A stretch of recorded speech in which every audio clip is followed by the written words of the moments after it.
Hello and welcome to Dave's Model Workshop. Today I'm doing the second part of my groundwork on my Tunisian tiger diorama.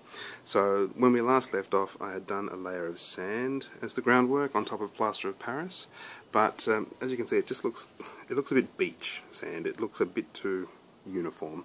So my plan today is I've gone out into the gutter out the front, grabbed just a whole bunch of dirt, and I've started sorting it out into nice small sized pebbles.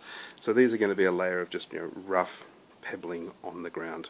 I also have a mixture of half PVA glue and water, and I'm just going to glue that on and start sticking the pebbles down. So here we go. This isn't rocket science. So layer of gloopy water glue.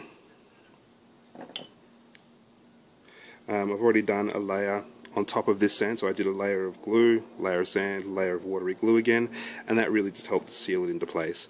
But yeah, this is going to be, like, if anything, an extra layer of sand, an extra layer of sealant. But I think, yeah, you can see how those rocks are just sitting on top of the sand. It's going to be a matter of trying to find those nice little spots where it will sit and not look too fake. So here you can see the results of the first roughly third of the diorama. So what I've found, I've actually tweaked my glue mixture to be about sort of 3/4 glue, 1/4 water. It was a bit too light and watery before, and at first I started, I'll just place a rock here, place a rock there. No, that's crazy, it looks too styled. So really all I'm doing is gloop on some glue, grab a little fingerful of rocks, and chucks them on there randomly, and it's much more random, much more believable. This looks a bit funny because the rocks are dark, the sand's light, but once it's all painted, I think it's going to look perfect.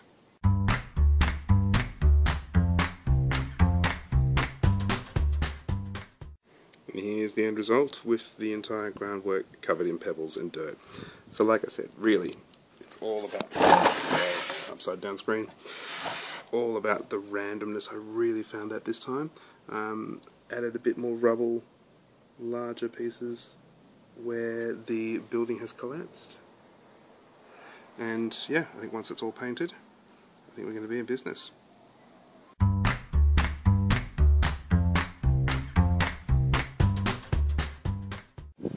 Here's the diorama ready for airbrushing of the ground. So I've really roughly masked off the bits of black on the frame that I wanted to keep, as well as the tracks of the tank and the base of the building. It's pretty rough, but yeah, we'll see how we go. I don't mind if a bit of sandy colour splashes up onto things. Here we go.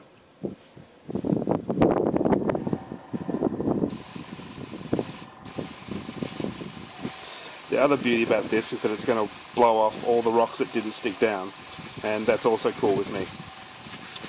Getting a much more believable colour now, it's a bit less beach sandy, and we'll just keep on going, and you get the idea. That's what the first bit's like. I'll keep on going. Here we are after the first layer. So this is Tamia Desert Sand. Yeah, already I think you'll agree it's looking a lot more believable, a lot more plausible, and yeah, still got a long way to go. But yeah, I think it's looking much better than it was, getting a lovely texture there. So I'm going to keep on going. Next I'm going to keep working with a couple of other Tamia paints. I'll show you the paints now. So our first cab off the rank was XO59 Desert Yellow.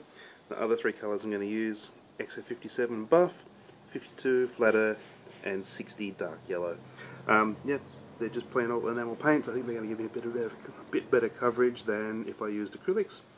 And we'll keep on going. Here it is after the airbrushing. So I've done one base coat of the Desert Yellow and then a darker coat of Flat Earth, just to highlight things. There's still a bit of dry brushing to be done, still a couple of little washes to be done here and there, but overall I'm really pretty happy. Bit of overspray on the bottom of the door there and on the wall, but I think it looks realistic. So yeah, there's definitely some highlights still to be done. But yeah, I'm very pleased so far. Yeah, come back next time and I'll show you the highlighting process. Cheers. Come back soon to Dave's Model Workshop.